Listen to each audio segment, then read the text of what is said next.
Alors c'est très simple.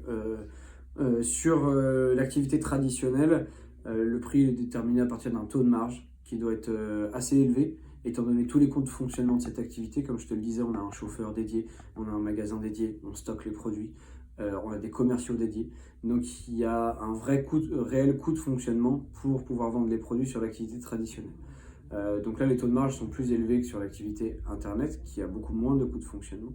Et sur l'activité Internet, voilà, sur l'activité traditionnelle, en fait, on ne fixe pas nos prix en fonction de la concurrence. On fixe nos prix en fonction de nos prix d'achat et on prend une marge dessus. Et le client, étant donné le service qu'il a derrière, il est moins regardant du prix. Parce que il se fait livrer sur le chantier dès le lendemain. Il a tout un service qui fait qu'il est moins regardant du prix. Sur Internet, le nerf de la guerre, c'est le prix. Un produit qui a 1000 euros et un produit qui a 990 euros, et les clients vont acheter que celui qui a 990 euros. C'est normal, c'est le même, il y a 10 euros de moins. Il n'y a pas de raison de payer 10 euros de plus ailleurs. Donc sur Internet, on a une stratégie pour fixer nos prix qui vise à beaucoup observer la concurrence. Donc on a des trackers de prix. Et on fait des gros coups en fait, sur les produits sur lesquels on est bon vendeur. En fait, on se sécurise en passant des volumes de commandes que nos concurrents oseront jamais passer.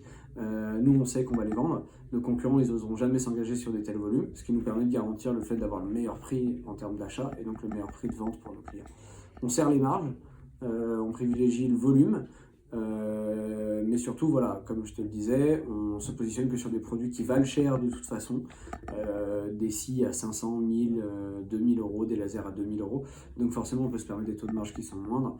Quand tu vends un laser à 2000 euros et que tu gagnes un taux de marge à 450 euros, tu n'as pas besoin de traiter énormément de commandes pour générer beaucoup de marge. Donc tu peux te permettre un taux de marge qui est assez faible. Voilà.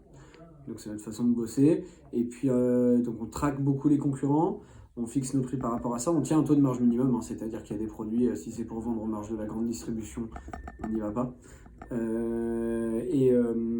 Et après, le but, c'est la grosse difficulté pour un site internet, c'est de savoir identifier les produits sur lesquels on va être les meilleurs. On ne peut pas être les bons partout, on a nos concurrents qui ont des historiques aussi sur certaines typologies de produits. Donc notre façon, nous, c'est d'avoir les nôtres et d'assurer nos volumes de commandes dessus pour s'assurer de garder les meilleurs prix dessus. Est-ce que sur un seul et même produit, vous allez avoir un prix différent en boutique et sur Internet? Alors, on partage très peu de produits avec le magasin.